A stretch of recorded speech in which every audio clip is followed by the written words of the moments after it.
a reunião.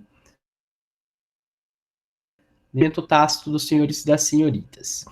Pois bem, a aula de hoje, se tudo der certo e Deus assim nos permitir, nós vamos discutir aqui dois temas, ou dois grandes temas, vamos assim dizer, porque o segundo tema ele vai se subdividir, de tamanha importância, inclusive de importância prática, ok? O primeiro deles, ainda continuando dentro lá dos sujeitos de direitos da pessoa jurídica, mas hoje nós vamos estudar a desconsideração da personalidade jurídica, beleza? É um tema que ele tem bastante importância, porque ele vai ao encontro da ideia de eticidade que nós temos aí no Código Civil, e ele tem importância prática, vamos assim dizer, né? Então vamos fazer aí vamos dialogar um pouco contra essa temática. Depois nós vamos começar a estudar os bens, ok? Claro que quando formos estudar os bens, o objetivo da nossa aula não é fazer aquela revisão da classificação dos bens, tá? Isso aí vocês já passaram, isso daí é da graduação. Mas é a gente discutir aí algumas questões, inclusive vamos trabalhar bastante com o direito comparado, com decisões aí da América Latina, da Europa e outros ordenamentos europeus, né? Eu acredito que essas discussões são bem pertinentes, principalmente se você pensar na fase oral de eventual prova para Ministério Público. Então, você precisa ir um pouco além aí da nossa discussão. Pois bem, vamos lá.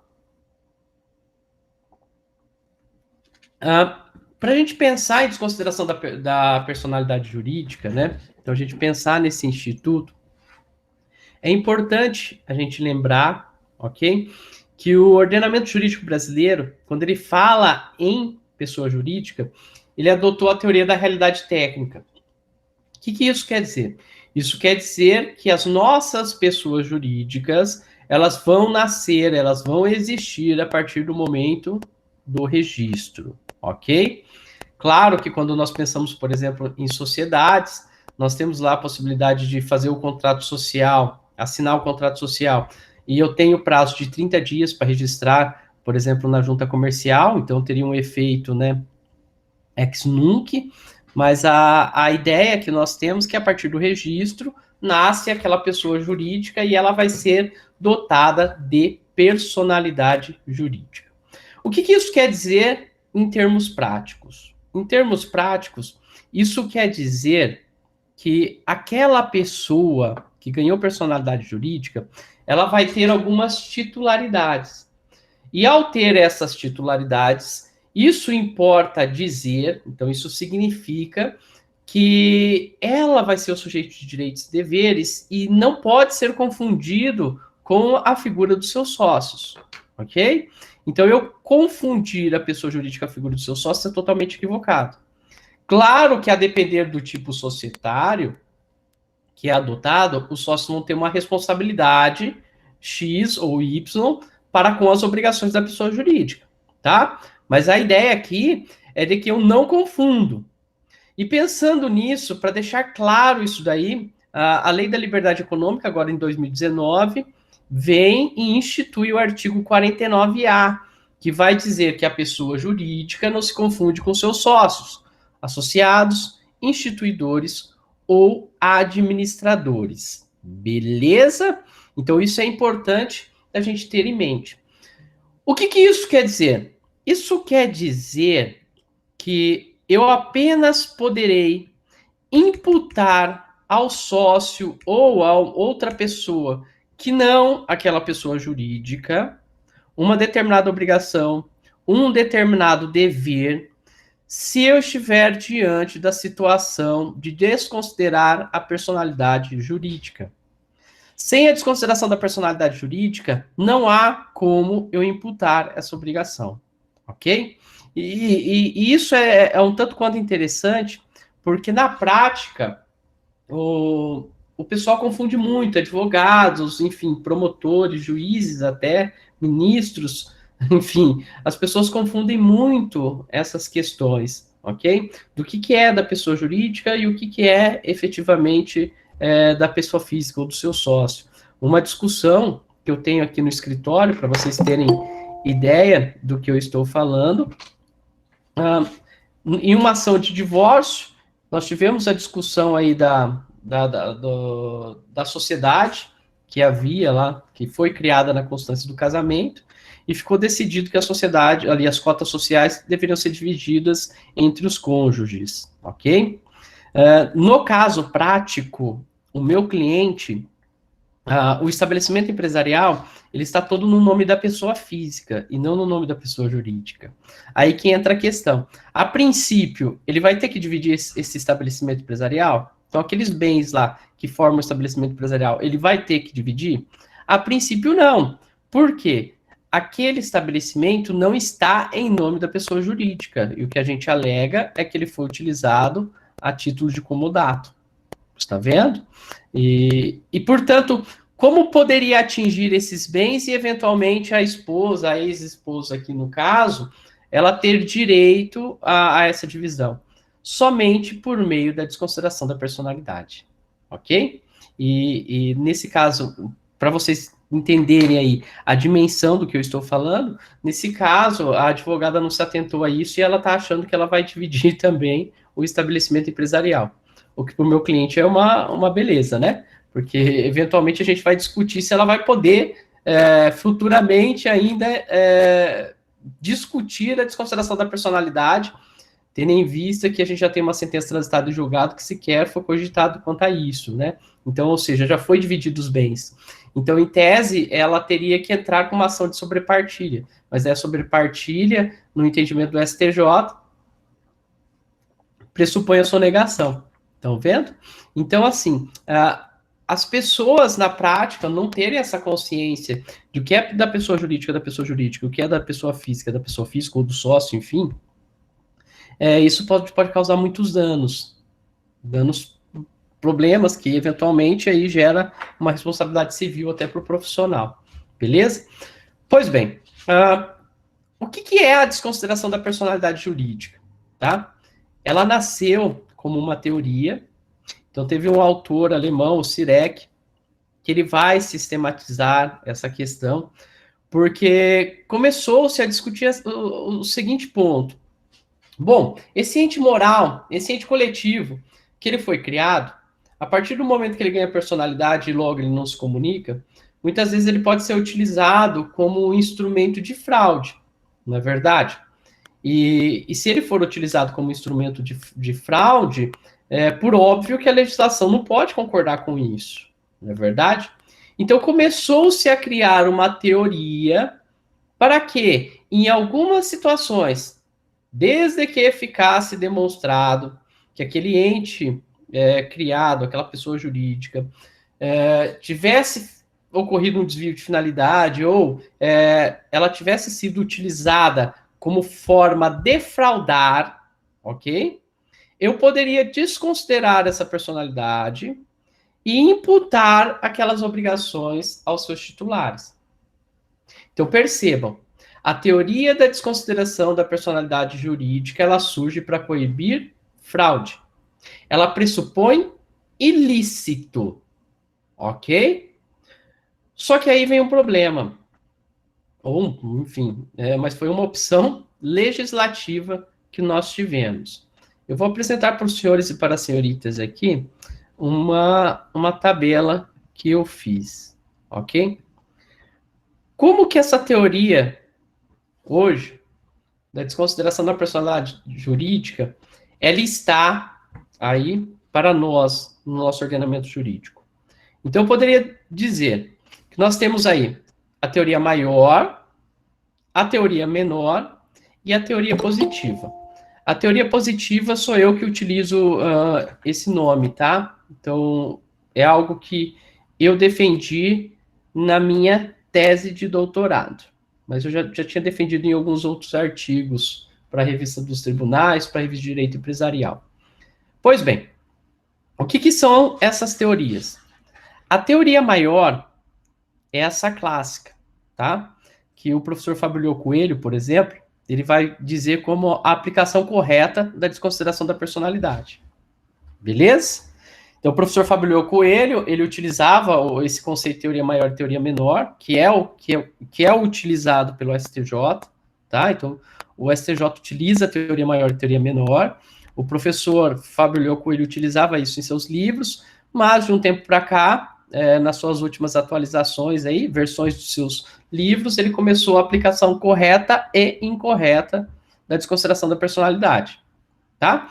Então, quando ele fala correta, ele está falando da teoria maior, que é a clássica, e incorreta, ele fala da teoria menor, beleza? Por que ele diz isso?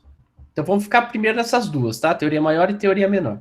Ele vai dizer que a aplicação correta e incorreta, porque na teoria maior, nós estamos diante daquela aplicação prática. Então, o nosso legislador codificou a teoria da desconsideração da personalidade jurídica clássica, ok?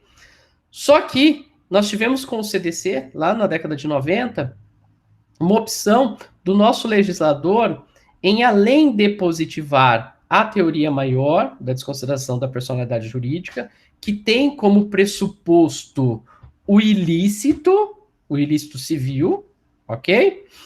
Ele optou também, devido à tutela de um bem jurídico que é fundamental para nós, que é a proteção do consumidor, inclusive efetivando o mandamento constitucional, ele opta por adequar essa teoria sob o ponto de vista da tutela do consumidor. Então, no caso da teoria menor, o pressuposto não é o ato ilícito, mas o pressuposto é o não adimplemento da obrigação. Estão vendo? Percebem isso? A diferença? Ok? Portanto, alguns empresarialistas desses, eu cito o professor Fabio Coelho, o professor André Santa Cruz, enfim, vários empresarialistas, eles vão querer, de certa forma, rechaçar e não concordar com essa aplicação, pois, segundo eles, isso daí compromete o mercado, ok? Principalmente aqueles que são da análise econômica do direito. Tem um livro muito bom, para quem gosta desse tema, que é do professor Bruno Salama, que é chamado O Fim da Responsabilidade Limitada. Ele é um livro muito bom, que ele vai demonstrar que em várias situações a legislação opta, então isso é uma questão de opção legislativa, percebe? Não é uma questão apenas meramente ideológica. Lógico, a ideologia vai ajudar, mas é uma questão de opção legislativa. A legislação opta por esquecer aí a limitação da sociedade, uma sociedade limitada, por exemplo, né? E vai atingir os bens dos sócios, tá? Claro que para o mundo negocial, você limitar, você saber o risco que você tem na sua atividade econômica, ele é muito importante, né? Só que daí nós temos que questionar e pensar o que eu quero, quais valores nós temos tutelado aí sob um ponto de vista constitucional. Percebem como toda essa discussão vai ao encontro daquilo que nós falamos na nossa primeira aula, né, da constitucionalização do direito privado? Então, vai nesse sentido. Pois bem, vamos começar aí pela teoria maior. A teoria maior, atualmente, nós temos ela positivada em 3 dispositivos. Primeiro, no artigo 50 do Código Civil. Segundo, que na realidade foi o primeiro, né? Deveria até ter invertido, que é o artigo 28 caput do CDC. E mais recente, nós tivemos o artigo 133, parágrafo 2º do CPC, que vai instituir algo que o Rolf Madaleno trouxe muito bem para nós, que é a teoria da desconsideração da personalidade inversa, tá? Porque a teoria da desconsideração da personalidade, em regra, é quando eu tenho uma obrigação que é da pessoa jurídica e eu quero imputar ao sócio. Então, olha, sócio, você vai ter que responder essa obrigação que, a princípio, era da pessoa jurídica. Ok? Na inversa, ela é o contrário. E ela vai surgir principalmente nos debates do direito de família, que é quando eu quero imputar uma obrigação do sócio à pessoa jurídica. Estão vendo? Então, no primeiro caso, seria a empresa pobre e o sócio rico, né? A empresa está devendo um monte e o sócio andando de caminhonetona. No segundo caso, é a empresa rica e o sócio pobre. O sócio faz lá uma fundação, enfim, ele utiliza dos bens, mas na hora que ele vai fazer uma separação, ele fala que não tem nada. Porque aquela fundação nem dele é. Estão vendo? Então, assim, para isso que surgiu essa desconsideração. Então, quando nós pensamos em teoria maior, nós temos aí esses três dispositivos: Código Civil, Código de Defesa do Consumidor e o CPC, que vem aí positivar algo que já era bem tranquilo na doutrina e jurisprudência, tá? De aplicação. Mas ele vem positivar para trazer uma segurança jurídica. Bom, já a teoria menor. A teoria menor, ela é adotada, então, em regra, ela vai ser adotada em alguns microsistemas em que eu tenho proteção de sujeitos que eu considero vulnerável, ok? Então, geralmente, ela tutela aqueles bens que nós consideramos como bens difusos. Então, eu tenho lá no artigo 28, parágrafo 5º do CDC, tá? Há uma discussão, enfim, há uma lenda, né, vamos assim dizer, de que esse parágrafo 5º do artigo 28 do CDC, ele era para ele ter sido revogado, mas ele não foi, tá? E esse artigo 28, parágrafo 5º do CDC, o pressuposto para eu desconsiderar a personalidade é a simples insolvência. Ou seja, sempre que a personalidade jurídica for óbice para satisfazer o direito daquele consumidor, ela pode ser desconsiderada. Então, por exemplo, estou lá numa execução, a pessoa jurídica não tem nada no nome. Tentei tudo, né? Bastenjude, Renajude e Infojude. Não achei bens, entro com a desconsideração da personalidade, cito os sócios e vou procurar bem dos sócios. Ok? O pressuposto é insolvência. Na teoria maior, precisa da insolvência? Não. Alguns juízes, enfim, ou eventuais promotores dão pareceres nesse sentido, mas isso não é uma verdade, tá? Até mesmo eu vou comentar um pouco mais quando eu falar sobre a positiva. Então, esse artigo 28, parágrafo 5º, ele tem como pressuposto a insolvência. E é esse artigo 28, parágrafo 5º, que eu aplico também na Justiça do Trabalho. A que pese que algumas decisões da Justiça do Trabalho são tecnicamente equivocadas, fundamentando no artigo 50 do Código Civil.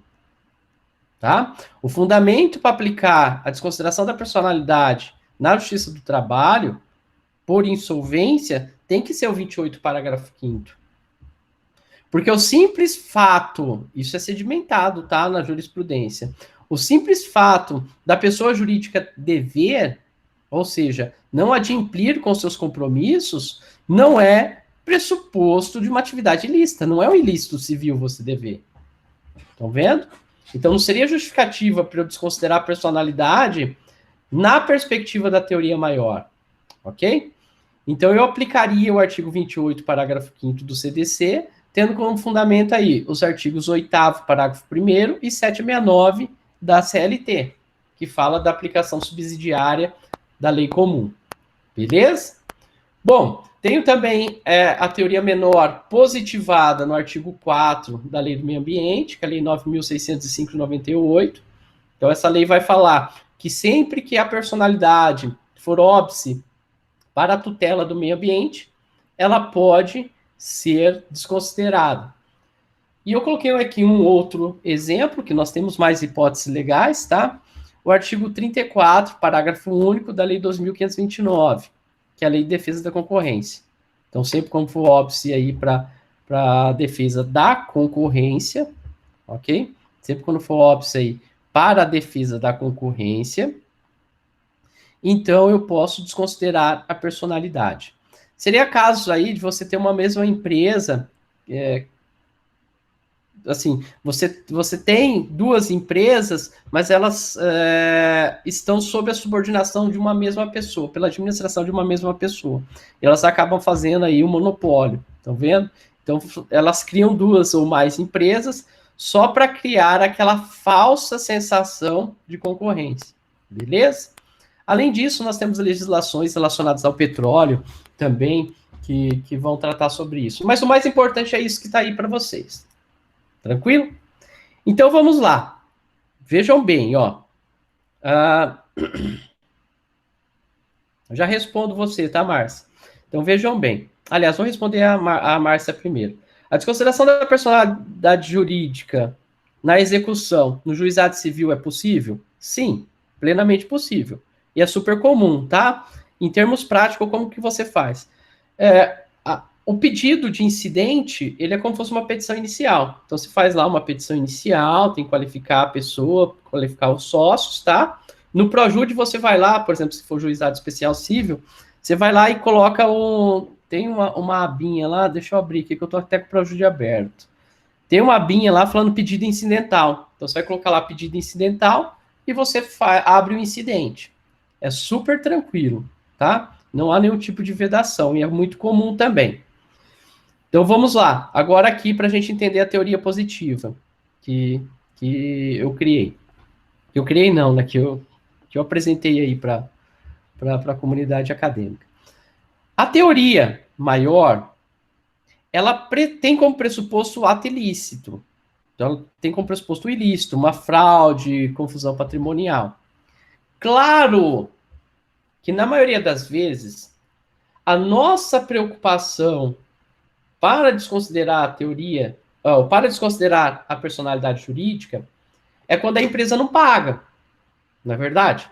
Quando eu não achei bens e automaticamente eu preciso tentar jogar para alguém pagar. Alguém precisa pagar.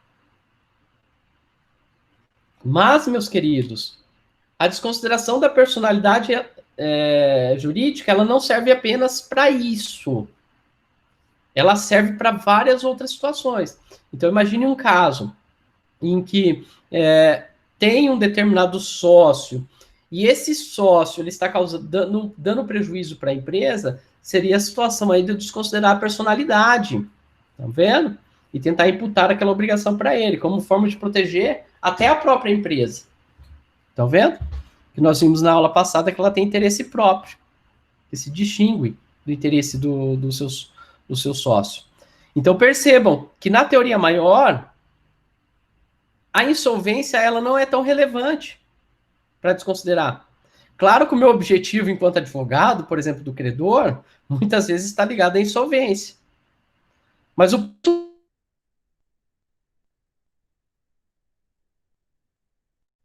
estão vendo? Então pode ser que eu queira cobrar o sócio por algum motivo, devido àquele ilícito. Mesmo a pessoa jurídica estando solvente, mesmo ela tendo dinheiro. Beleza? Já na teoria maior, não. Menor, não. Desculpem.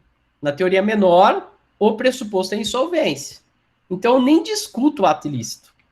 Não pagou? Desconsidera. Ah, professor, então não precisa nem citar? Não, precisa citar para a defesa.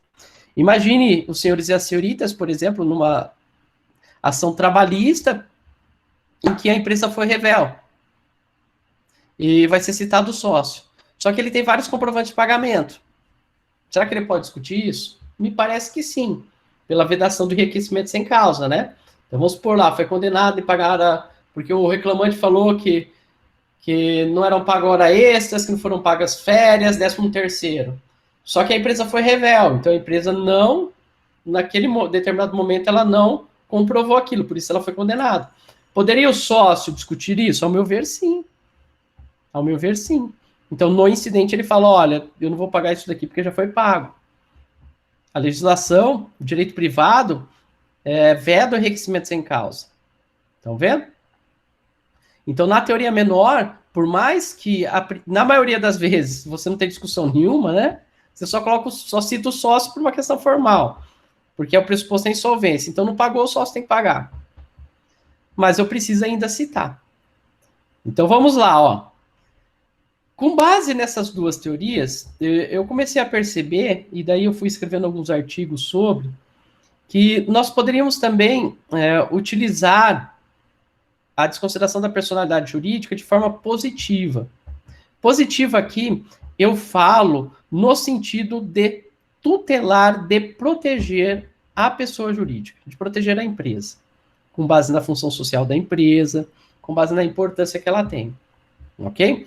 Porque o que acontece, ó? Então eu coloquei lá, o enunciado 185, inciso 4º, da Jornada de Direito Civil do CJF, ele vai trazer lá para nós que a pessoa jurídica ela tem interesse próprio, e ela tem, ok? Exemplo disso, que a lei 11.101, quando você está diante de um procedimento de recuperação judicial ou de um procedimento de falência, a regra é você afastar o administrador e o juiz nomeia um administrador judicial.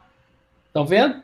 Você é o proprietário da empresa, só que você está afastado da direção do seu negócio. Por quê? Aquela pessoa jurídica tem interesse próprio, tá?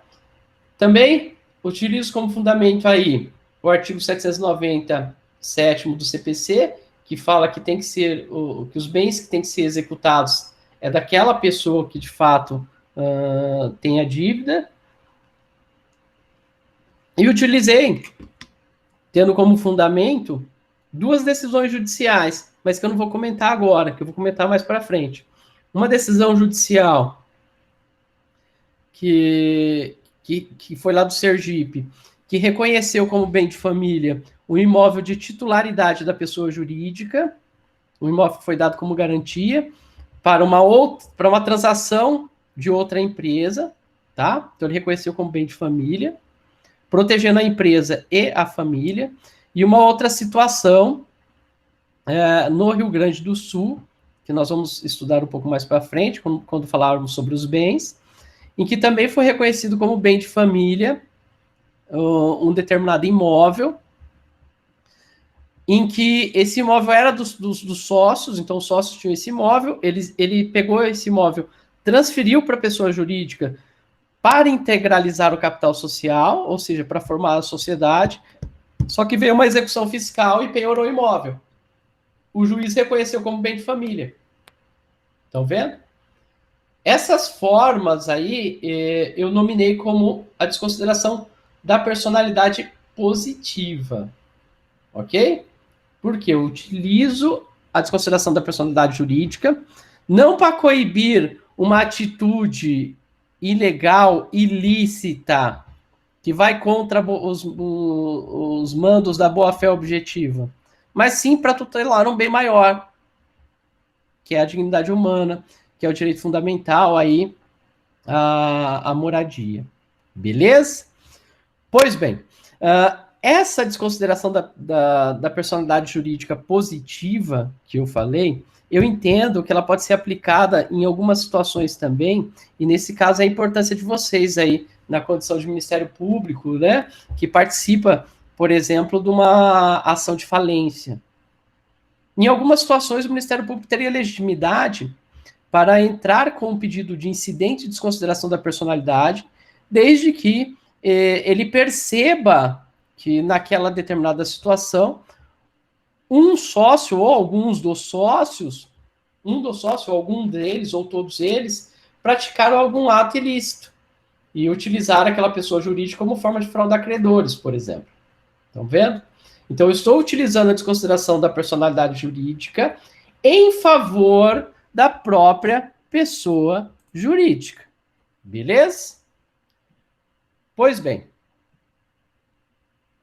recentemente, nós tivemos agora analisando aqui o artigo 50 do Código Civil.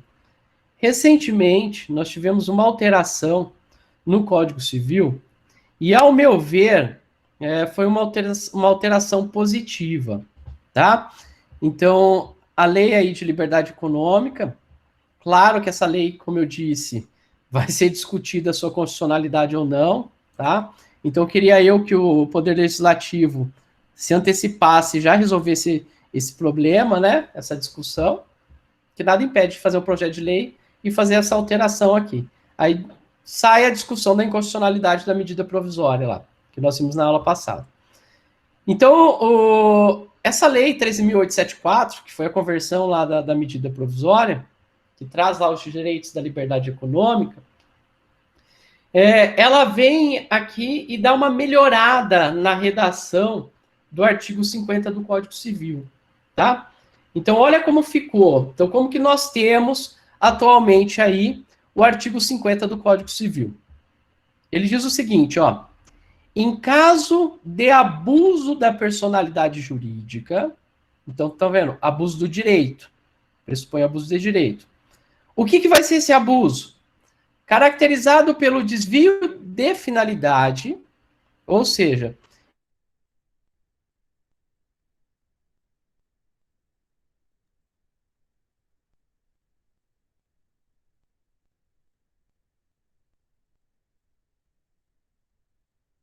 seria a seguinte situação. Imagine que eu tenho uma empresa de transporte coletivo, eu faço a locação de um ônibus para viagem, o pessoal ir para Aparecida do Norte. Durante a viagem, devido ao motorista meu estar com sono, enfim, devido ao excesso de jornada, ele acaba batendo e matando 30 pessoas. Ele morre e mais 30 pessoas estão dentro do ônibus. Por óbvio que eu já sei que fedeu, né? É, batou na cueca, vamos assim dizer. Não tem o que fazer. O que o empresário faz? Ele monta uma outra pessoa jurídica, tá? E enquanto corre o processo lá, ele vai fazendo ações de depreciação daquela pessoa jurídica que efetivamente tem aquele problema, tá? Então ele começa aos poucos desviando clientela, vai vendendo ônibus, comprando só ônibus velho, ao ponto de que no momento que chegar na execução, no primeiro de sentença, lá no processo executório, que essa empresa que causou o dano, ela não tenha mais capital. É o famoso ganhou, mas não levou, ok? E a outra empresa está lá filé. No caso, essa outra empresa, houve um claro desvio de finalidade. Por quê? Ela foi feita com o único intuito de fraudar credores. Claro que em termos práticos, pessoal, não é fácil provar isso, tá? O cara não vai ser tão idiota de fazer algo tão claro assim, né? Tipo, pegar o mesmo pátio, os mesmos ônibus, os mesmos funcionários, os mesmos sócios. Ele pode criar toda uma estratégia, né? Mas, enfim, seria uma forma aí que o artigo 50 entende como abuso da personalidade, que é o desvio da finalidade. Beleza? E várias outras questões aí, enfim, isso é só um exemplo. E a segunda opção aí que o artigo 50 traz de abuso da personalidade. Então coloca lá, ó, ou pela confusão patrimonial. Sabe aquelas empresas que não diferenciam o caixa da empresa com os gastos pessoais? Então é muito importante, se você quer manter a saúde de uma empresa, que você deixa muito bem delimitado aí o que é da empresa e o que é da pessoa jurídica. Inclusive, pessoal, uma empresa, para ela se dar bem, o correto seria o seguinte, que os sócios tenham um salário, prolabore. Então, ó, você ganha X, ok? Isso vai entrar como despesa da empresa. Se eventualmente sobrar, isso daí vai ser dividido lá na distribuição de lucros. Então, a ideia não é que todo mês lá eu vou dividir o lucro. Eu tenho que tomar um pouco de cuidado para não dar essa confusão patrimonial. Como que eu posso provar a confusão patrimonial? Por exemplo, se tiver no caixa lá pagamentos de questões particulares, vamos assim dizer, dos sócios. Estão vendo? A confusão patrimonial, muitas vezes, é um pouco mais fácil de provar. Beleza? Então, quando que eu posso desconsiderar? Em caso de abuso de personalidade. O que é abuso de personalidade? Quando eu tenho desvio de finalidade ou confusão patrimonial. Quem que pode requerer? Olha o artigo 50 diz. Pode o juiz, a requerimento da parte, ou seja, não pode ser de ofício, tá? Que nem ocorre na Justiça do Trabalho, ou pelo menos ocorria. Porque, para ser sincero, eu não tenho visto mais decisões na Justiça do Trabalho que nem era antigamente.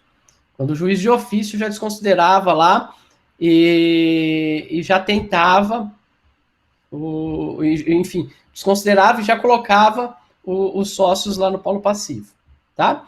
Então o juiz não pode de ofício, tem que ser requerimento da parte ou do Ministério Público quando lhe couber intervir no processo, beleza? E uma questão bem interessante aqui, que essa nova redação vai colocar, é que ela vai dizer o seguinte, ó, desconsiderá-la para que os efeitos de certas e determinadas relações de obrigações sejam estendidos aos bens particulares de administradores ou de sócios da pessoa jurídica beneficiados direta ou indiretamente pelo abuso. Então aqui tem alguns pontos que são importantes. Primeiro ponto que é importante, a desconsideração da personalidade jurídica, ela não desconstitui a pessoa jurídica. Então, a pessoa jurídica, ela continua existindo, ela tem personalidade, tá?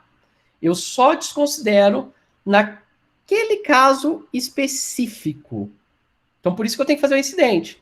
O que é um incidente? Eu quero falar, olha, eu tenho aqui uma execução que a pessoa jurídica deve X, eu quero que esse valor seja imputado ao seu sócio. E algo aqui muito importante, então vejam bem,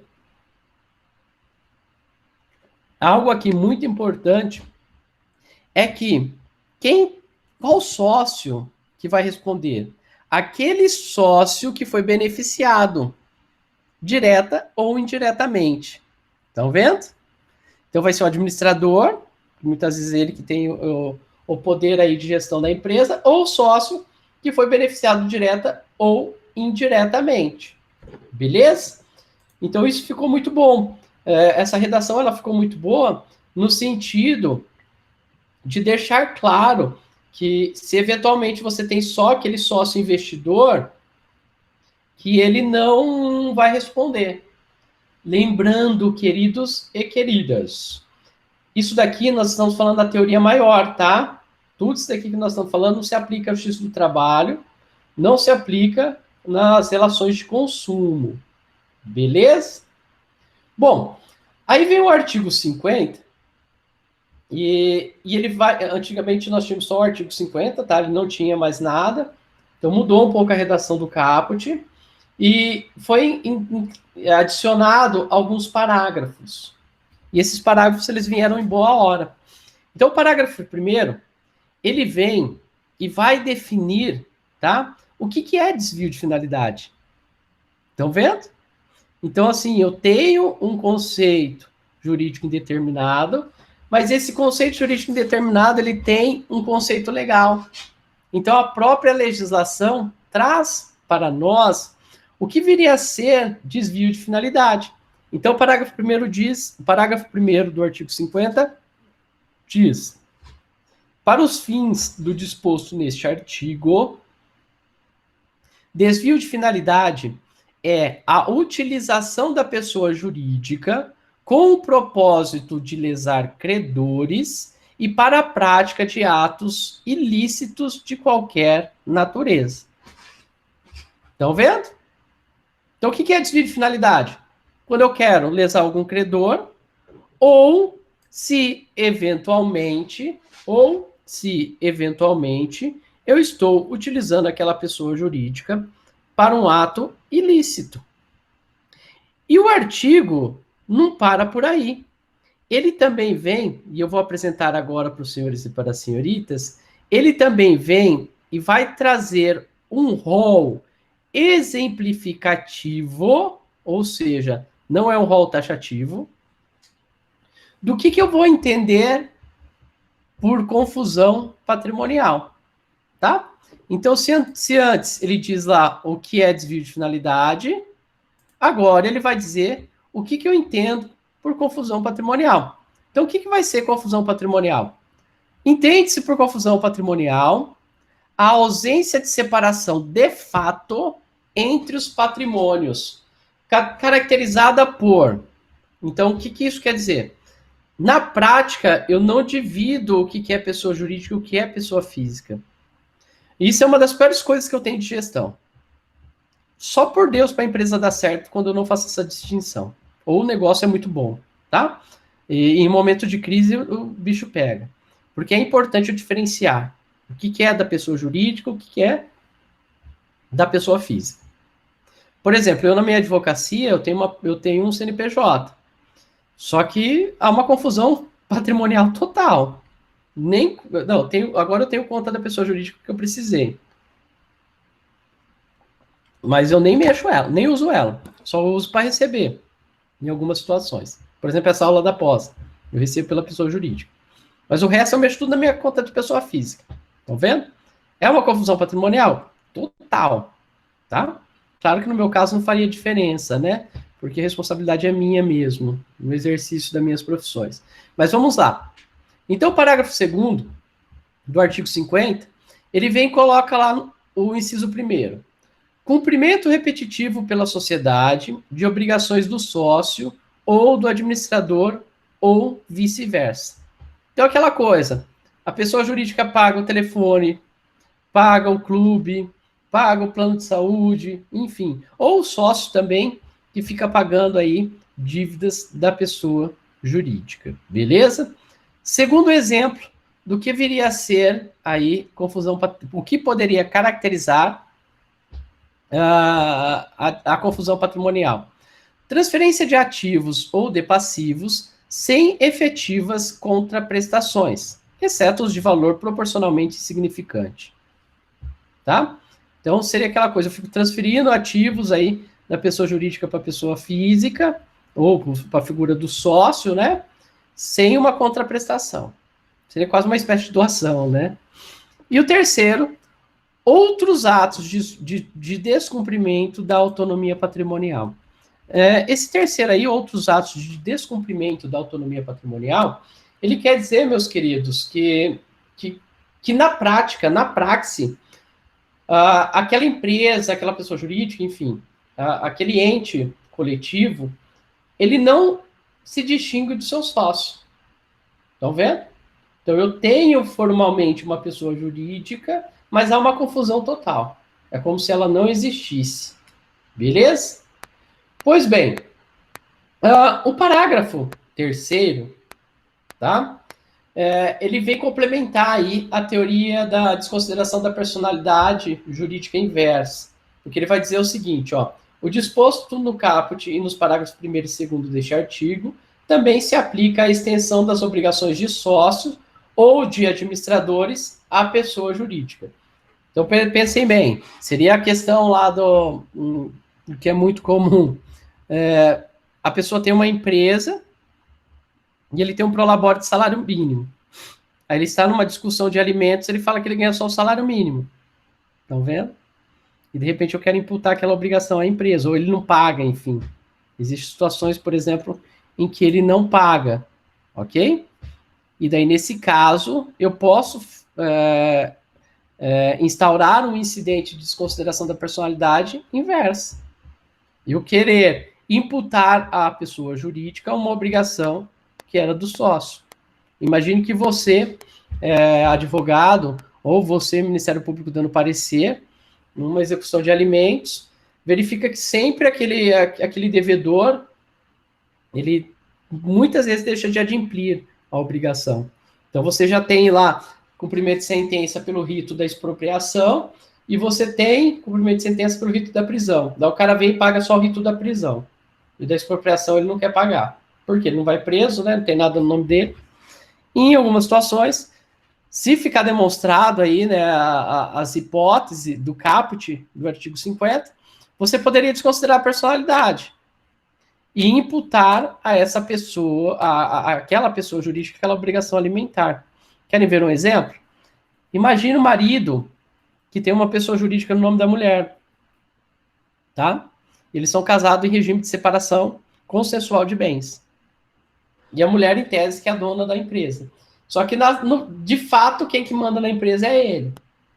Então, a priori, a empresa não poderia responder, né? Então, não tem como eu fazer penhora de cotas sociais, de divisão de lucros, porque a empresa não é dele e nem se comunica pelo regime de bens. Ok? Mas se eu demonstrar fraude, eu poderia sim. Ou vocês aí, como futuros promotores, poderiam dar parecer no sentido ou iniciar o incidente de desconsideração da personalidade e falar, olha, na realidade aquilo ali essa pessoa jurídica está fraudando o credor. Mas de fato ela é do fulano. Tá vendo? Então eu imputo uma obrigação que é daquela pessoa para a pessoa jurídica, ok? Algumas questões importantes também que foram colocadas no código,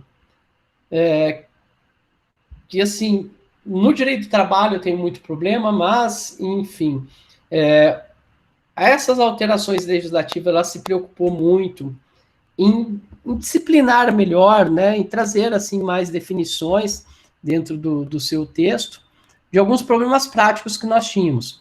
Por exemplo, a existência de grupo econômico. O que é um grupo econômico? São empresas que estão coligadas, né, com um mesmo objetivo, só que elas mantêm a personalidade jurídica delas. Então, a simples existência desse grupo econômico é suficiente para desconsiderar a personalidade?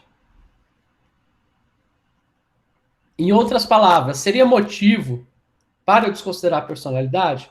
O parágrafo 4º, que foi acrescentado também, ele vai dizer, pessoal, só vou pegar água aqui, tá? Então, esse parágrafo 4º, ele vai dizer aí para nós que a simples existência desse grupo econômico não é motivo para eu desconsiderar a personalidade. Então, quando que eu desconsidero a personalidade? Só se estiver presente os requisitos do caput. Se não estiverem presentes os requisitos do caput, eu não posso desconsiderar a personalidade pela simples existência do grupo econômico. Ok?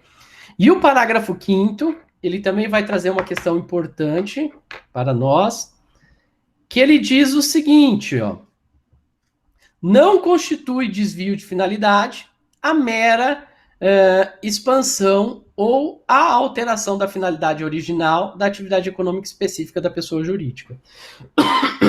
Desculpem, é que hoje eu tô com a garganta tão ruim, rapaz, hoje estou tomando bastante água, a gente não tá conseguindo nem falar em aula. Mas vamos lá. Portanto, se eu mudar, por exemplo, o meu objeto da minha sociedade, enfim, se eu ampliar, isso por si só não vai constituir desvio de finalidade. Tranquilo, meus queridos e minhas queridas? Alguma dúvida aqui sobre a desconsideração da personalidade? O que nós precisamos saber é isso, tá? Quando eu penso em teoria menor, é a simples insolvência. Então, o fato da pessoa não pagar, eu já posso desconsiderar. Vamos só ver agora, dentro daquela nossa sistemática, como que isso foi cobrado em concurso. Então, como que essas questões relacionadas à personalidade jurídica foi cobrado em concurso? Vamos lá. Primeira questão aí. É do Ministério Público da Bahia. Assinale a alternativa incorreta sobre as disposições gerais acerca das pessoas jurídicas constante do Código Civil. Primeira alternativa. A desconsideração da personalidade jurídica poderá ser decretada em duas hipóteses: abuso da personalidade jurídica, caracterizada pelo desvio de finalidade, ou confusão patrimonial. Está correto. Ok? É a teoria maior que aí está dizendo. Alternativa B. O Ministério Público, quando lhe couber intervir no processo, poderá requerer a desconsideração da personalidade jurídica. Correto. Tanto no Código de Processo Civil, como também o próprio Código Civil, também dá legitimidade ou legitimação, a depender de como vocês forem interpretar, do MP participar. Ok? Bom, questão C. A desconsideração da personalidade jurídica pode acarretar que os efeitos de certas e determinadas relações de obrigações sejam estendidos aos bens particulares dos administradores ou sócios da pessoa jurídica. Também está correto, na forma que está lá no artigo 50 do Código Civil. D. Começa a existência legal das pessoas jurídicas de direito privado com a inscrição do ato constitutivo no respectivo registro, precedida, quando necessário, de autorização ou aprovação do Poder Executivo, averbando-se no registro todas as alterações porque passar, desculpem, o ato constitutivo. Está certo, tá? Aqui, pessoal, poderia confundir um pouco essa questão, principalmente sobre o prisma da autonomia privada, né? De falar que é precedida de autorização ou aprovação do Poder Executivo. Mas nós precisamos lembrar que existem algumas atividades econômicas que são reguladas, inclusive pela Constituição. Cito aqui artigo 222 da Constituição Federal, que fala sobre as empresas de radiodifusão, tá? Então, se eu tenho, por exemplo, uma rádio, eu preciso de autorização. Também, quando nós pensamos em exploração de petróleo, eu preciso de autorização. Então, a gente tem que tomar um pouco de cuidado nisso, pois a Constituição Federal, quando ela vai instituir aí os limites, né, da iniciativa privada, ela coloca alguns limites. Bom, e a alternativa é: a proteção dos direitos da personalidade não se aplica às pessoas jurídicas. Totalmente incorreto, né, meus queridos e minhas queridas? Porque vai contra aí o que diz o nosso Código Civil. Vamos lá para mais uma, aí depois finalizamos esse tema. Essa, por sua vez, é do Ministério Público de São Paulo, de 2015. Essa daí que está aparecendo para os senhores e para as senhoritas, né? Então vamos lá. Considere. Só um minutinho. Considere o seguinte enunciado: as associações e as fundações apresentam traços que as aproximam, mas não se confundem, por ter natureza jurídica diversa. Diante disso, aponte a alternativa que demonstra verdadeira distinção existente entre elas. Ok? Então, aqui é importante, como nós não vimos lá, enfim, não dá tempo de estudar tudo, né? Tendo visto nosso limite temporal. A gente precisa entender como diferenciar uma associação de uma fundação. O que diferencia? Vamos lá. As associações têm finalidade lucrativa e as fundações não possuem objetivo de lucro. Está errado. Ambas afirmações aqui estão errado. Por quê? Quando eu falo finalidade lucrativa, eu estou querendo dizer que não vai ter a distribuição. Quando eu falo finalidade lucrativa, eu estou querendo dizer que vai ter a distribuição dos lucros para os seus titulares, tá? As associações não têm finalidade lucrativa. Por quê? No final lá do ano, quando eu for fazer uma análise lá da contabilidade, eu não divido o lucro para os seus associados. Pode ser que ela tenha um objetivo de lucro? Sim, pode ser. Pode ser que ela gere receita. Mas eu não tenho finalidade lucrativa. Beleza? E as fundações, mesma coisa. Ela pode ter objetivo de lucro? Pode. Só que ela não tem finalidade lucrativa. Então, essa alternativa está incorreta. B. As associações são pessoas jurídicas de direito privado e as fundações são pessoas jurídicas de direito público? Errado. As fundações não são pessoas jurídicas de direito público. Pelo contrário, elas são pessoas jurídicas de direito privado. Então, essa questão está errada aí. Bom, C. As associações não podem exercer atividade econômica e as fundações podem ter atividade rentável.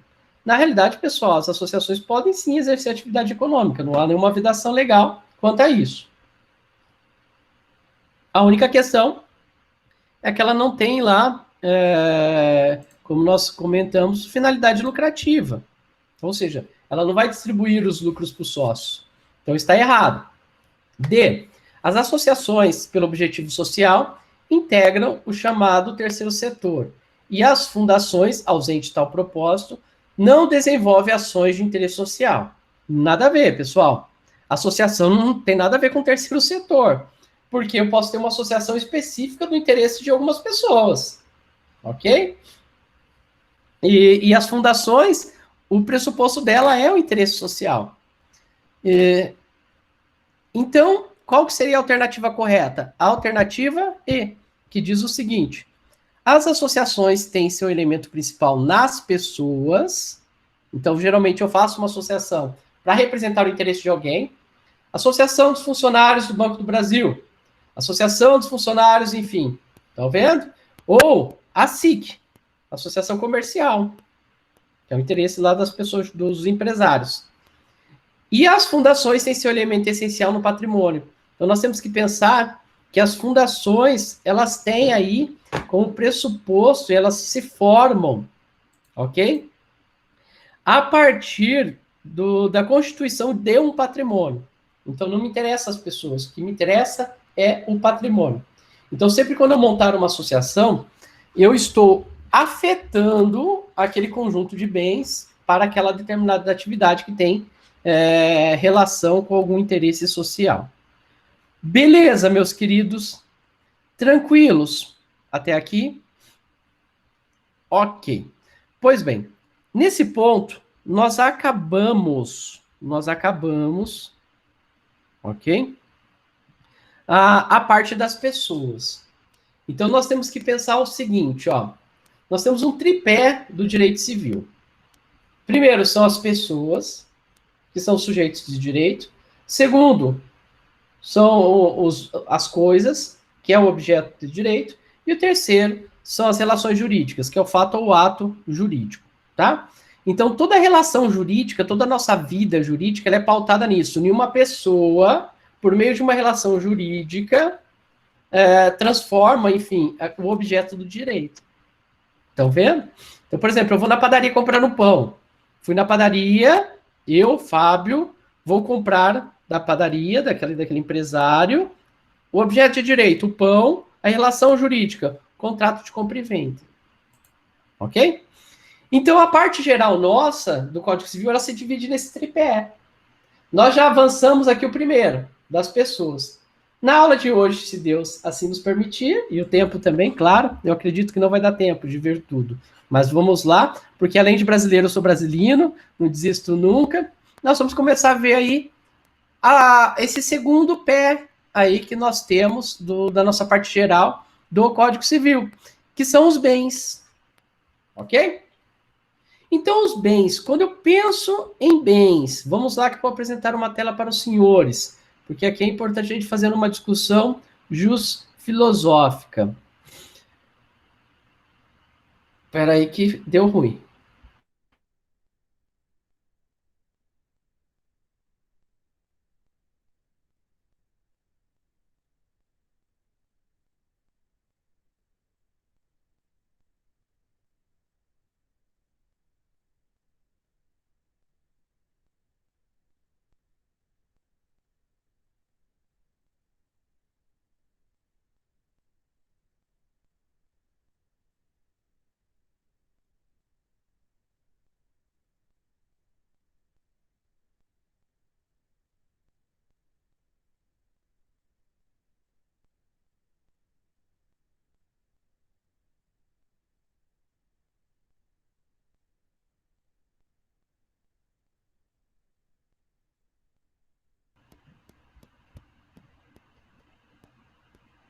Alô, estão me escutando? Estão me escutando agora? Ok. É questão da tecnologia aí, pessoal. Vamos lá. Mas vamos lá. Vou mostrar aos senhores e às senhoritas aqui uma tela. Pois bem. Então, para a gente iniciar aí os estudos do objeto do direito, tá? Então, sobre o que as nossas relações jurídicas recaem, nós temos que entender o próprio conceito filosófico, o sentido filosófico da palavra bens, ok? Nós temos uma palavra multifacetária, tá? Que ela pode ser vista de várias formas, mas, sob um ponto de vista filosófico, eu poderia entender o bem como aquilo que possui valor sobre qualquer aspecto, ok? Ou seja, é um objeto de satisfação independente da finalidade. Então, sob um ponto de vista filosófico, quando eu penso bem, está muito ligado a uma ideia utilitarista do bem. Então, eu utilizo aquele objeto para satisfazer uma finalidade minha. Estão vendo? Então, isso há uma interação subjetivo-objetiva, tá? Entre o sujeito e o objeto. Então, percebam que isso daqui que nós estamos falando é sobre um ponto de vista filosófico. O que eu compreendo como bem? Vocês já pararam para pensar por que eu chamo as pessoas de meu bem?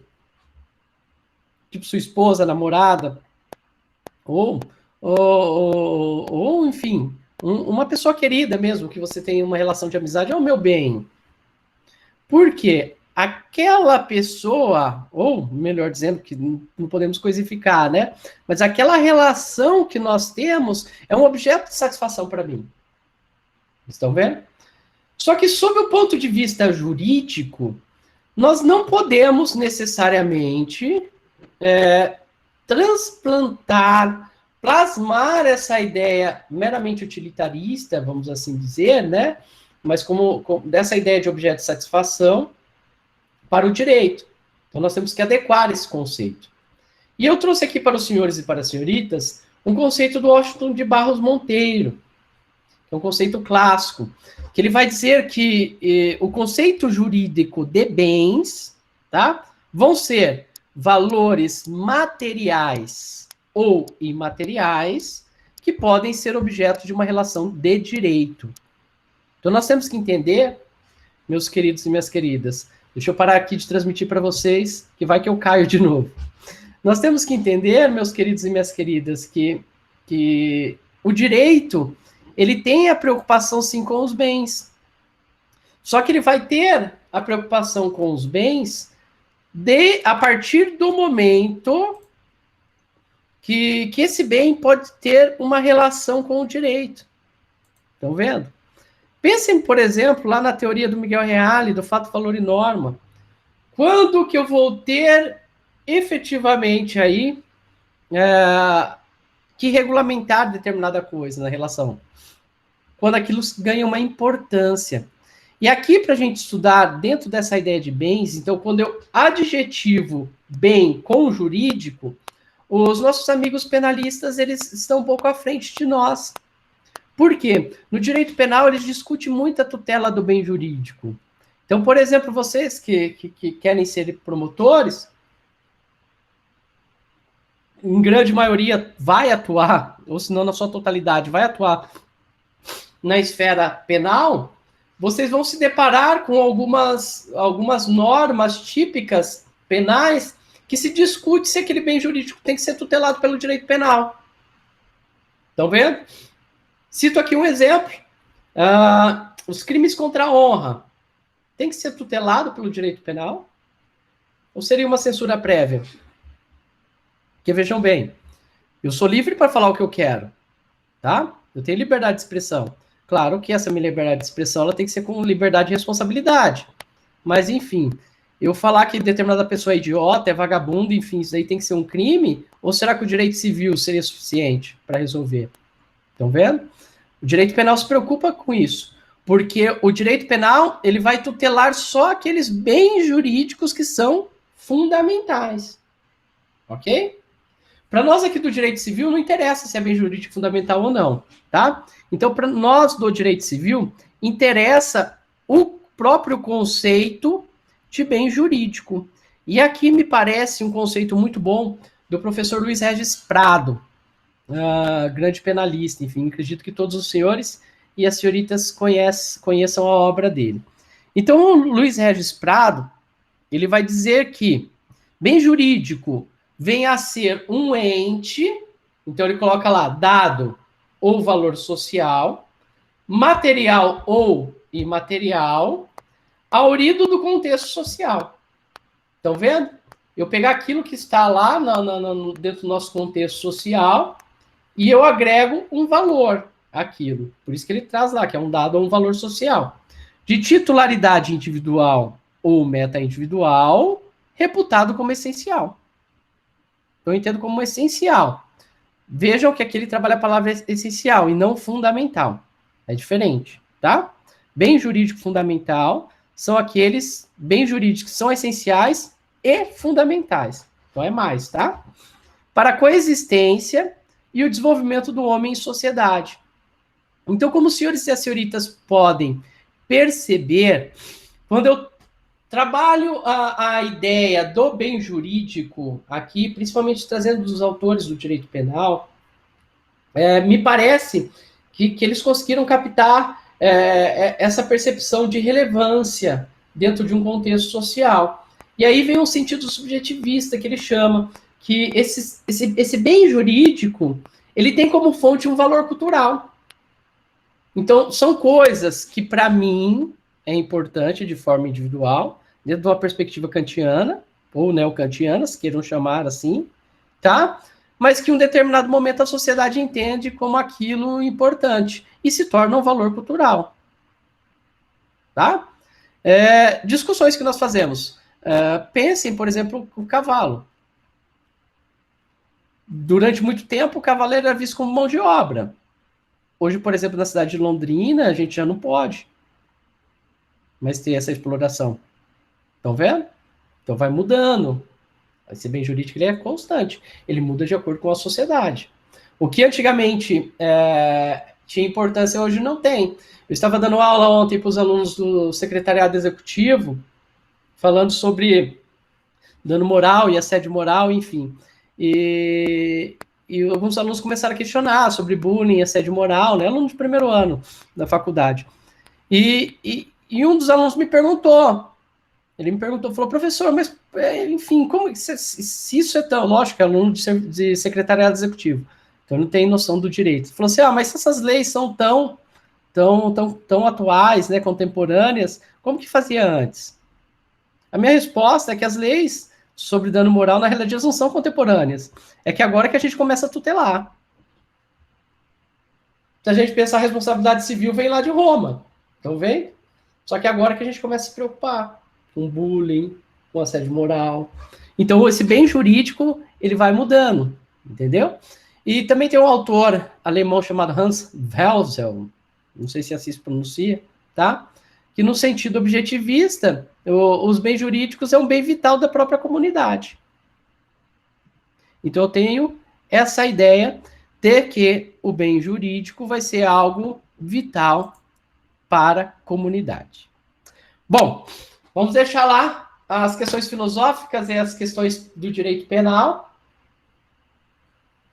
E vamos vir agora para como que o Código Civil vai dar esse tratamento. Como que o nosso Código Civil trata isso, né? Que é isso que importa aqui para a gente. Precisávamos daquela base, mas isso é o que importa, essa discussão é o que importa para a gente. Pois bem, primeira discussão que os senhores e as senhoritas vão encontrar em qualquer manual ou curso de direito civil seria a diferenciação de coisa e bem. Seria a mesma coisa, se não seria, ok? Aí, meu filho, minhas filhas, vocês acham palpite e posicionamento para tudo, tá? Então, vocês vão achar para tudo, beleza? Eu gosto sempre de trabalhar dentro de uma perspectiva. Coisas é tudo que não é humano. Tudo que não é humano, logo é coisa. Então, nós estamos diante de um gênero, do qual eu tenho a espécie, que são os bens. Que daí sim eu tenho um tratamento jurídico no Código Civil. Percebe? Então, o que são os bens? Nada mais do que coisas com interesse econômico e ou jurídico. Então, existem algumas coisas, ok? Que não necessariamente nós teremos um tratamento jurídico. Nós não teremos, ok? Uma preocupação do direito. Tem coisas que não que o direito não se preocupa. Beleza? Exemplo, falar bom dia. Estaria dentro da questão imaterial. O direito não vai se preocupar com isso. Tranquilos? Bom, então se nós falamos que coisas, e aí vem a primeira discussão importantíssima. Se nós falamos que coisas é tudo que não é humano, e os animais? Gostaria que os senhores e as senhoritas, independente se já viram lá os slides, se tem conhecimento quanto a isso, na opinião de vocês, tá? Coloque aí no chat. Os animais devem ou não devem ser considerados coisas? Vamos lá, meus queridos. Vamos ver agora quem está dormindo e quem saiu para jantar, né? O que vocês acham? Vamos lá. Animais devem ou não ser considerados coisas? A Isabela já falou coisas como a proteção diferenciada. É um posicionamento que vem crescendo. O Bruno já disse que não pode ser considerado coisa. Lembrando, pessoal, que quem considera que não é coisa, considera como pessoa, tá? A Heloísa disse que é coisa. A Larissa também. Já veio um posicionamento que nós dizemos mais ponderado. Que fala que ele tem que ser coisa, mas tem um tratamento especial. O Gevanildo tá comigo, é coisa. Gevanildo não deve gostar de animais, né? Mas vamos lá, pessoal. Bom, os animais, tá? Para o Código Civil atual, são coisas. Quando eu falo isso em sala de aula, aquelas pessoas que gostam muito dos petzinhos quase me matam. Mas animal é coisa, gente. Ele tem nota fiscal, tá? Ele é objeto de um contrato de compra e venda. Então, você vai lá no shopping, as coisinhas estão lá, bonitinha, para você comprar. Isso eu não estou falando que eles não mereçam uma tutela, que são situações diferentes. Então, sendo os animais coisas, dentro daquele tripé que eu falei, eles estão dentro da categoria jurídica de objeto de direito. Ok? Possível discussão seria de posse e propriedade, e não de guarda, por exemplo. E não de guarda. E por que eu vou trazer essa discussão? Porque vocês, na condição de promotores, vão se deparar com essas situações de duas pessoas estarem discutindo num divórcio um animalzinho. Eu me lembro que a primeira vez que um cliente falou para mim, não tá deixando eu ver o meu cachorro. Eu confesso que eu olhei para ele e falei, ai meu Deus do céu. Né? Que a princípio parece uma discussão boba. Só que não é, nós já vamos ver aqui, hoje ainda, que o STJ já disse que não é discussão boba. É relevante para muitas pessoas os animais, tá? E é até engraçado, eu estava conversando com um colega meu hoje, conversando pelo Instagram. Pelo Instagram. Ele postou uma enquete lá. Vocês são a favor do aborto, além das hipóteses legais ou não? Né? Eu não sou a favor do aborto, além das hipóteses que nós já temos, né?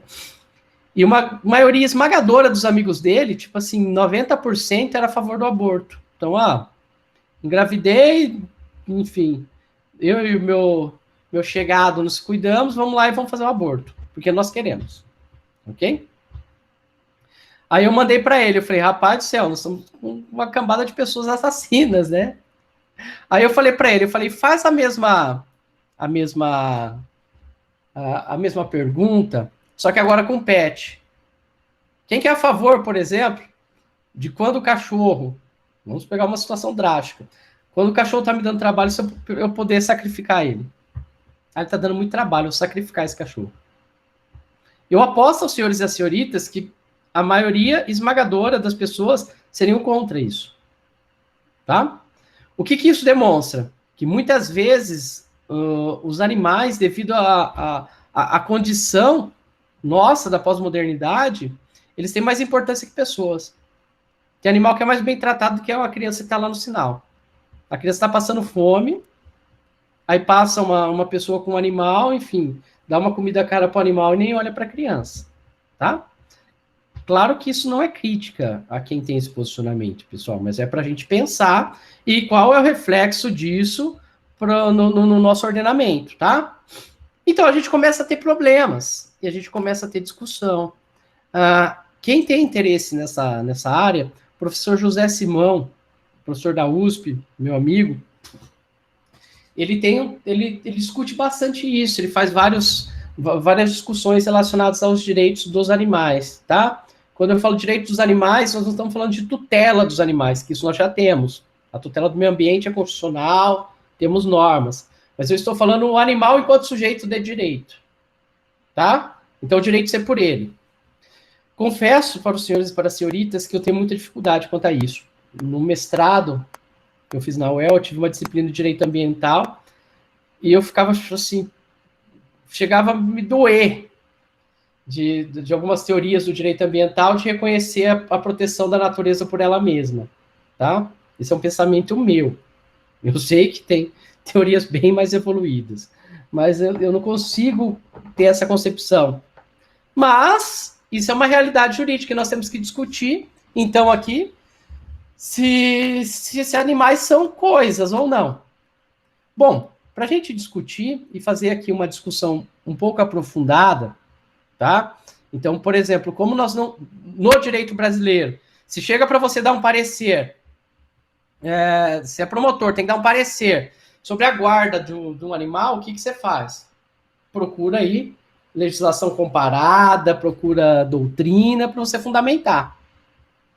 Porque o Poder Judiciário precisa resolver isso, né? Então, vamos lá alguns exemplos. O BGB alemão, o BGB. O que é o BGB alemão? É o Código Civil alemão. No artigo 90A, ele vai dizer: animais não são coisas, assim, são protegidos por estatutos especiais e subsidiariamente pelas regras aplicáveis às coisas. Então, isso vai ao encontro lá com o que o Bruno diz, com o que a Larissa disse, enfim, com a Isabela disse aqui também. O Código Civil alemão vai tirar ele da categoria de coisas e cria uma outra categoria. Estão vendo? É que, claro, que quando vocês responderam aqui, a opção seria coisa ou pessoa, né? Então, aqui, o código alemão, ele cria uma outra possibilidade. Então, ele não tem mais só pessoas e coisas. Tem pessoa, coisa e os animais. Então, a terceira via, tá? Em 2015, então, recentemente eu recebi uma notícia acho que no WhatsApp, enfim, ou no Face, não sei onde eu vi, de que a França tinha liberado o aborto em qualquer idade, né? De um feto, enfim, o feto em qualquer idade. O feto em qualquer momento da gestação, né? Eu achei um pouco sensacionalista essa notícia e fui verificar a autenticidade, era mentira. Mas por que eu estou contando isso? Porque me chamou muita atenção, se isso fosse verdade, da hipocrisia da nossa sociedade de permitir que, de forma indiscriminada, você mate uma pessoa, que lembrem que quando eu falei que eu sou adepto à teoria concepcionista, então, para mim, o feto é pessoa. Então, eu deixo que mata uma pessoa por qualquer motivo, tá? Eu não quero ser mãe agora, porque não está no momento da minha carreira. Ou quando o pai obriga a mãe a fazer o aborto, né? Porque ele não quer, imagina, um cara que é casado e tem um filho com uma pessoa, né, fora do casamento, ele quer que ela aborte. E eu achei que seria muita hipocrisia você permitir isso, e em 2015 eles terem acrescentado ao Código Civil deles, lá no artigo 515-14, a seguinte questão. Então, ele acrescentou o Código Civil francês, qual que é o tratamento que eles trazem lá para os animais. Então, ele diz lá: os animais são seres vivos dotados de sensibilidade, sob a reserva das leis que os protegem. Os animais estão submetidos ao regime de bens. Então, vem próximo lá. Eu trato ele como coisa, mas ele tem lá uma diferenciação, ok? Então, eu acho, se fosse verdade que a França tivesse liberado aborto em qualquer momento, né? Então tá lá, não nasceu ainda, você pode abortar. Seria drástico, né? Assim, a criança está pronta. Semana que vem vai nascer, não, você pode abortar. Mas é mentira, tá? Isso daí é mentira, é fake news. Seria muito estranho isso, se preocupar tanto com o animal e não se preocupar com aquela pessoa que está ali, né? Mas, enfim, a ideia aqui não é polemizar a questão do aborto ou não. Mas o fato é que, o que me parece, esse artigo francês, esse artigo do Código Civil francês, ele vem mais aí sob um ponto de vista romântico, vamos assim dizer, porque não tem efetividade prática nenhuma, né? Então reconhece que os animais são seres vivos dotados de sensibilidade, mas continua sendo coisa. No Brasil, o que nós temos? Atualmente no Brasil, nós temos um projeto de lei, o 352 de 2015, que é uma proposta que vem do Senado, que pretende introduzir uma regra lá no artigo 82 do nosso Código Civil, bem parecido, bem na linha lá do Código Alemão. Então ele vai tirar lá a ideia de que animais são coisas e vai deixar para leis especiais para tratar. Reparem, pessoal, que é importante a gente lembrar que nós estamos falando de tutelar o animal jurídico, desculpem, de tutelar o animal como sujeito de direito, tá? E não uma tutela desse animal, porque a tutela ele já tem, como eu disse. Aqui eu vou mostrar para os senhores e para as senhoritas uma lei que nós temos de Santa Catarina. Então, em Santa Catarina, nós temos uma lei estadual que institui o Código de Proteção aos Animais, tá? Então, é a Lei Estadual de Santa Catarina, número 12.854, de 2003. Só que eu vou ter uma redação, eu vou ter um artigo que foi feito pela Lei 17.526, de 2018. Então, reparem lá, ó, esse Código de Proteção aos Animais, a princípio, ele não tem nenhuma inconstitucionalidade, né? Porque quando a gente fala em tutela ambiental, a competência é concorrente dos entes federados.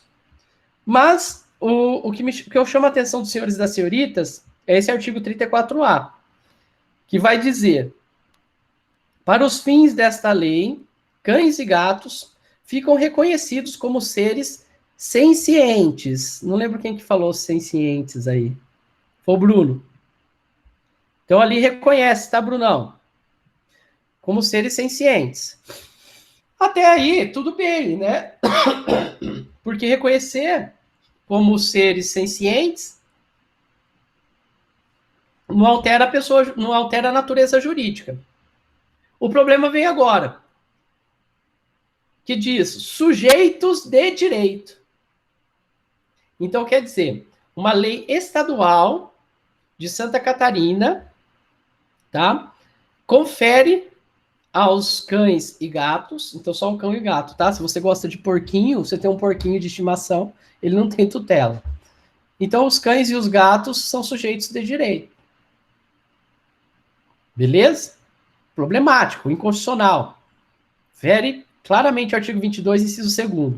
Porque essa matéria de direito civil aí, que é de falar quem é sujeito de direito ou não, competência exclusiva em dor e angústia, o que constitui o reconhecimento da sua especificidade e das suas características face a outros seres vivos. Beleza? Sob o meu ponto de vista, caberia aí uma DIN com redução de texto. Então, eu reduziria esse, tirava a parte do sujeito de direitos. O restante eu não vejo tanto problema. Mas, enfim, eu trouxe isso daqui para os senhores e para as senhoritas, para que a gente possa ver que está tendo uma evolução, tá? Então, eu, professor Brasilino, o meu pensamento, muitas vezes, ele é um pensamento não evoluído, quando eu falo em matéria ambiental, tá? Eu tenho o direito de ter um pensamento não evoluído, né? Assim, qualquer pessoa. É que, para mim, eu, Fábio, tá? Não estou falando que eu não reconheça isso do ponto de vista jurídico, essa tutela exacerbada do meio ambiente, dos animais, como sujeito de direitos, para mim não dá, não entra na minha cabeça. Já estudei muito e não entra. Estão vendo? A gente tutela o meio ambiente porque é uma necessidade do próprio ser humano, enfim, com base dentro dessa ideia de que o ser humano é o centro mesmo, né? e não a coisa pela coisa. Mas eu sei que é uma ideia ultrapassada, tá? Eu sei que tem pessoas que dão muito valor a cachorrinhos. A minha irmã mesmo, nossa senhora, ela acho que ela gosta mais do cachorro do que de mim. Eu até brinco com ela, agora eu parei de brincar, tá? Eu falava que, nossa, agora que eu esqueci que isso aqui tá gravado, mas já falei, então. Eu falava que ela gostava mais dos cachorros do namorado dela do que do namorada, do que do namorado. Eu falava que gostava mais dos cachorros. Porque ela, nossa, ela ama. Então a gente tem que reconhecer isso, né? Tem pessoas que têm essa paixão. Bom, vamos lá. Agora aqui sobre o ponto de vista da jurisprudência. Então, decisões judiciais, tá? Vocês, e até já tinha comentado numa aula anterior, o caso lá do papagaio, né? Então, o papagaio que viveu 23 anos com a dona Maria Angélica.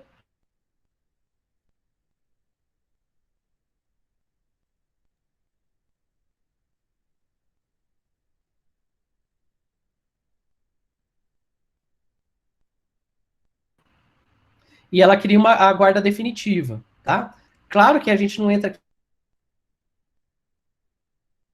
aqui na questão lá do direito administrativo.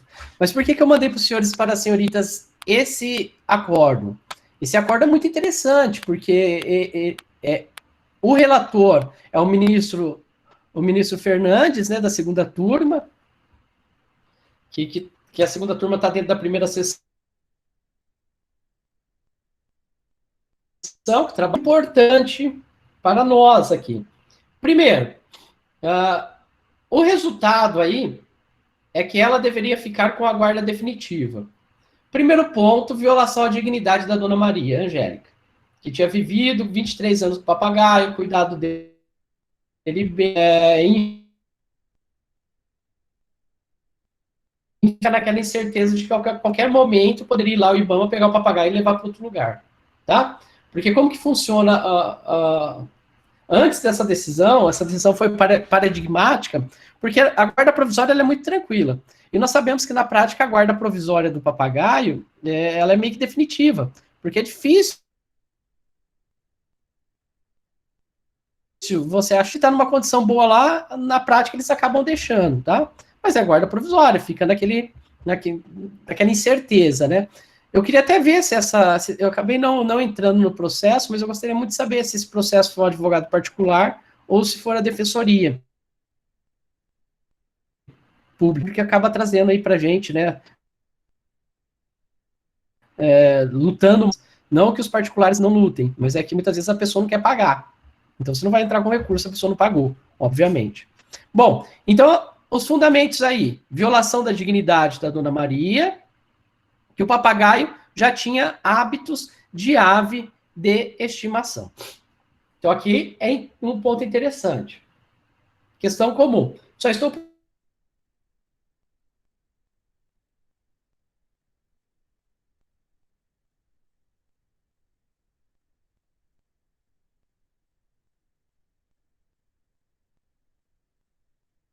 preocupado com coisas distintas. Ele tem que ter, eu não posso maltratar.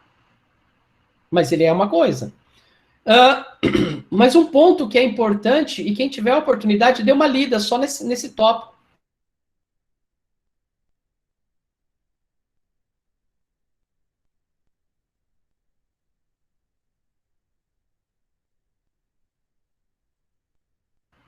Veja bem, o principal fundamento da decisão é a violação da dignidade da dona Maria e a preocupação com o papagaio. Mas aqui ele não reconhece propriamente o papagaio como sujeito de direitos. Até mesmo porque a recorrente era a dona Maria. Dona Maria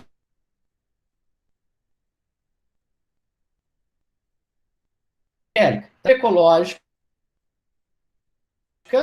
e do reconhecimento dos animais não humanos de direito. Então, você percebem que a discussão que é feita, que é lançada lá, não é a tutela do papagaio pensando na Dona Maria, mas é a tutela do papagaio pensando nele mesmo. Ele enquanto sujeito de direitos. Ok? Essa é uma discussão que vai tirar os animais aí da categoria de bens. Beleza? Alguns exemplos que nós tivemos aqui, alguns casos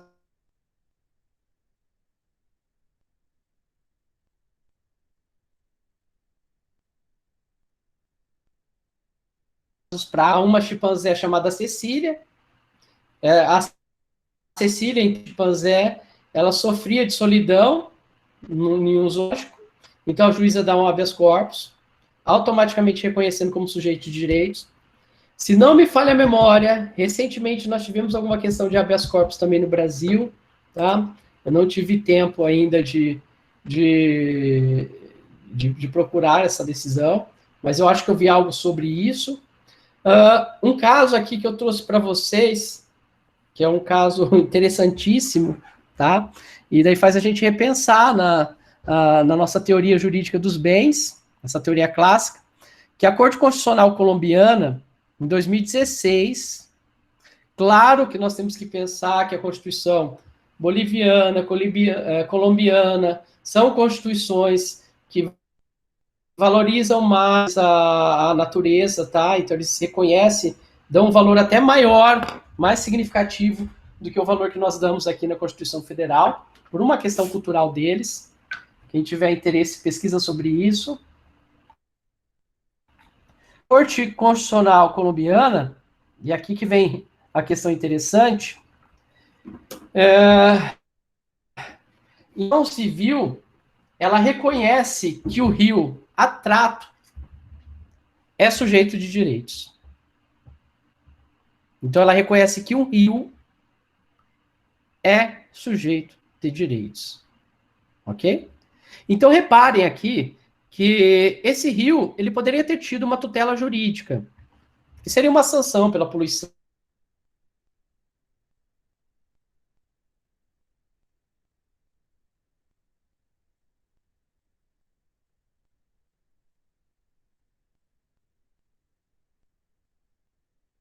Pela degradação, que se eu for reconhecer todo objeto, toda coisa que tem tutela jurídica como sujeito de direito, daqui a pouco eu estou falando que computador tem, enfim. Bom, o iPhone não é muito difícil, né? Aliás, os celulares modernos não são muito difíceis, né? Porque eles já falam, tem inteligência artificial, então daqui a pouco eles estão assinando procuração. Daqui a pouco eles estão falando, se o iPhone fala, olha, tem uma reclamação para fazer, quero entrar com uma ação aí, né? Então a gente tem que ver aí, tomar um pouco de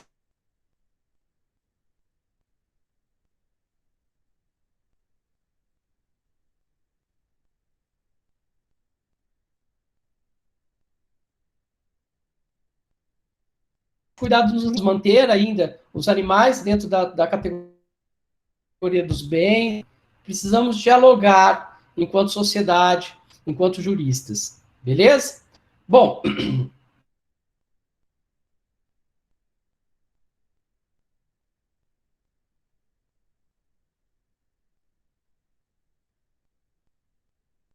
uma que... Desculpe. É muito comum, atualmente, a gente ter discussões hora do divórcio, tá? Quanto à guarda do animalzinho. Então, e aí? Fica com quem? Beleza? Fica com quem? Bom, se eu pego um juiz legalista, tá? Ele nem fala em guarda, ele fala na posse. Então, em eventual posse, ela vai ser discutida com base no direito de propriedade, quem comprou. Tá na nota fiscal com o nome de quem? E não sei se os senhores e as senhoritas sabem, mas atualmente é possível você fazer o registro do seu animalzinho, do seu cachorrinho. Então os cartórios de registro civil já fazem esse serviço, tá? Já prestam. Meu pai ele é casado com uma mulher, e a filha dessa mulher tem um cachorrinho que ela ama. E ela foi lá no cartório e registrou meu pai como avô. Meu pai queria morrer. Ele falou, só me falta essa agora. Sou avô de um cachorro. Então você tem a possibilidade de fazer esse documento, tá? Esse documento eventualmente serviria para uma prova. Mas nós temos várias decisões, mais dentro de uma ideia de sensibilidade dos julgadores, enfim, de reconhecer a importância que isso vai para a pessoa, tá? De reconhecer a possibilidade de eu discutir guarda. Aí eu coloquei para os senhores e para as senhoritas uma decisão do STF de relatoria do ministro Salomão, da quarta turma, que é de 2018. tá? Então, nesse recurso especial, alguns pontos aqui são importantes para a gente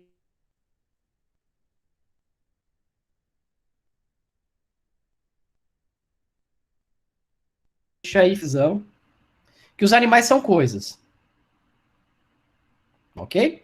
Mas, a que pese de ser coisas, eles precisam, devido à atual configuração da sociedade contemporânea, eles precisam de um tratamento diferenciado. Eu acredito que aqui alguns colocaram, né? De fato, eu entendo também, tem que resolver esse problema, né? Se animal tem festa de aniversário, se animal tem certidão de nascimento, tá mais do que na hora de eu resolver também esse problema. Então, essa decisão judicial, nesse RESP, vai dizer que eles são seres sencientes, portanto, seu bem-estar deve ser levado em consideração. Então, ele leva em consideração o bem-estar do animal, tá? Terceiro argumento. O fato de ser animal de estimação não altera a natureza jurídica dele de coisa. Então, você gosta, você ama o seu cachorrinho, mas ele é uma coisa. Né? Aposto quando o cachorrinho vai lá e rebenta a casa, você fala, ô, coisa de Deus! Aí você não liga de falar coisa, mas você ama ele. Beleza? E nesse caso, a solução dada pelo STJ é de usar a analogia, com fundamento no artigo 4 da nossa lei de introdução, que eu utilizo da analogia, trazendo aqui as opções de guarda, tá? E visita, obviamente, regime de visita. A ideia é o quê? De proteger o ser humano e o seu vínculo afetivo com aquele animal. Então, no caso aqui, os ministros concederam, aliás, mantiveram, né, a decisão quanto à visita do cachorrinho. Então, separou, o cachorrinho ficou com a guarda com alguém e a pessoa que não ficou com a guarda queria visitar esse cachorrinho. Naquele caso que eu falei há muitos anos atrás, que eu tive um cliente, aconteceu isso. Então o cara ele ia lá, não lembro se era quinzenalmente, mas ele ia lá, pegava o cachorro e levava para dar um rolê na casa dele, e ficava todo feliz. Quando a ex-mulher dele via que ele arranjou um namorado, ela não deixava levar o cachorro. Aí já virava um inferno. Ele já me ligava, não tá deixando eu ver meu cachorro. Enfim, são coisas da contemporaneidade. As pessoas pegam afeto, né? Mas reparem que essa decisão do STJ, a grande preocupação dela é com a pessoa ainda, tá? Não com o animal em si. A preocupação é com a pessoa. Mas traz ali as discussões. Então, se me permitam, só de ler aqui uma parte do julgado que vai falar que os animais de companhia são seres que inevitavelmente possuem natureza especial e, como ser senciente, dotados de sensibilidade, sentindo as mesmas dores e necessidades biopsicológicas dos animais racionais. Também deve ter o seu bem-estar considerado. Então, ele fala que tem que considerar, tá? Mas o fundamento do julgado vai dizer o seguinte, ó. Assim, na dissolução da entidade familiar, em que haja algum conflito em relação ao animal de estimação, independentemente da qualificação jurídica a ser adotada, então ele fala que nem importa essa discussão, a resolução deverá buscar atender, sempre a depender do caso em concreto, aos fins sociais, atentando para a própria evolução da sociedade, com a proteção do ser humano e do seu vínculo afetivo com o animal. Beleza? Então, o que isso quer dizer? Isso quer dizer que o Poder Judiciário vem reconhecendo isso, mas a tutela em si é da pessoa. A pessoa ainda que está... Beleza? Para finalizarmos essa discussão e também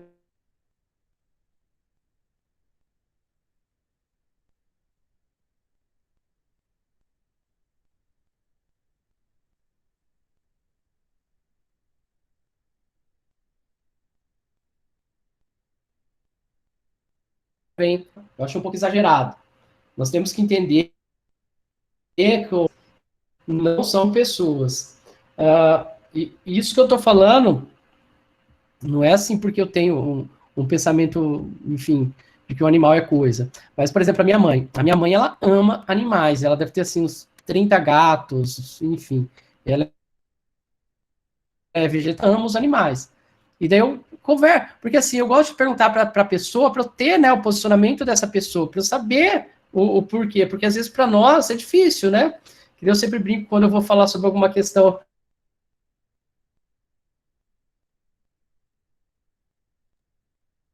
Eu perguntei para minha mãe, acha de tratar o animal como pessoa. Ela falando, olha, animal, tá? E até pelo bem-estar do animal. É complicado, às vezes você vê as pessoas levam o animal no shopping, enfim, tem animal que fica incomodado. Ele não gosta daquilo, ele gosta de correr, ele gosta de brincar. Só me falta daqui a pouco tá lá um animal tomando um chopp lá no H2, né? Não é comum. A Márcia colocou, ó, herdei um imóvel para cuidar dos cachorros da tia solteira. Provavelmente ela deixou uma espécie de doação com encargo, né? Isso é interessante, ó. Ela queria tutelar os cachorros, fez uma doação com encargo. Muito interessante isso daí, Márcia. Então, assim, a princípio, essa primeira corrente eu acho muito extremada, né? Acho que não estamos a esse ponto ainda, mas enfim, é corrente. Segunda, a segunda corrente fala separar o conceito da pessoa, de pessoa e de pessoa e do sujeito de direitos. Então, pessoa é uma coisa, sujeito de direitos é outra. Então, a pessoa é o sujeito de direitos? Sim, mas sujeito de direitos também poderia ser um animal. Então, isso ele vai proteger o animal, mas não dá personalidade jurídica. Beleza? Então, o animal seria um sujeito de direitos, mas sem personalidade jurídica. E a terceira pessoa seria os animais devem permanecer dentro da categoria das coisas e bens. Ok? Como eu disse, eu me filio ao terceiro posicionamento aí, ele tem que permanecer ali como os bens, tá? Porque isso traz uma implicância prática tamanha, que eu já vou comentar com alguns questionamentos que eu vou deixar aqui com base no posicionamento do professor Flávio Tartucci. Mas é claro que eu tenho que dar uma tutela especial, então eu tenho que pensar nessas questões relacionadas à guarda, enfim. Eu tenho que pensar isso. Mas não necessariamente precisa elevar aí os animais a sujeitos de direitos. Posição Fábio Brasilino, tá? Alguns questionamentos, o porquê, e aqui eu concordo com o professor Flávio, o porquê que é complicado eu entender os animais como sujeitos de direitos. Primeiro, direito pressupõe dever, tá? E se os animais são sujeitos de direitos, ou a ele equiparados, teriam também deveres? Então pode a cachorrinha entrar com uma ação de alimentos contra o cachorro? E o cachorro vai ter o dever? Olha que perigo. Porque quando eu falo que eles são sujeitos de direitos, pessoal, eu tô falando que eles vão litigar na justiça. Eles vão estar no polo ativo e passivo. Estão vendo? Segundo problema prático. Os contratos de cessão onerosa de animais devem deixar de ser submetidos às regras da compra e venda? Então, quer dizer, se é sujeito de direitos, eu não vou mais poder vender no shopping. Como que fica? Isso é um problema, né? Eu tive um amigo meu, ele foi lá para Ponta Grossa para achar um cachorro que ele queria. O cachorro dele, inclusive, é lindo. Eu não sei que raça que é, mas ele é meio peludo, assim, tem uma orelha que parece um lobo e tem os olhos azuis. O cachorro dele é lindo. Mas ele demorou muito tempo para ele achar o cachorro que ele queria. E ele pagou por isso. Só que se for sujeito de direitos, não vai poder mais ser objeto de compra e venda, ok? E uma última questão, e aqui finalizo a minha aula, tá? Será necessário diferenciar os animais que têm sensibilidade daqueles que não têm, no que diz respeito ao seu tratamento jurídico? Pessoal, e os bois? O boi também tem sensibilidade. Vão obrigar agora todo mundo a ser vegetariano? E como que fica o agronegócio? E como que fica a economia? Beleza? Isso aí, meus queridos e minhas queridas. Vou interromper a gravação.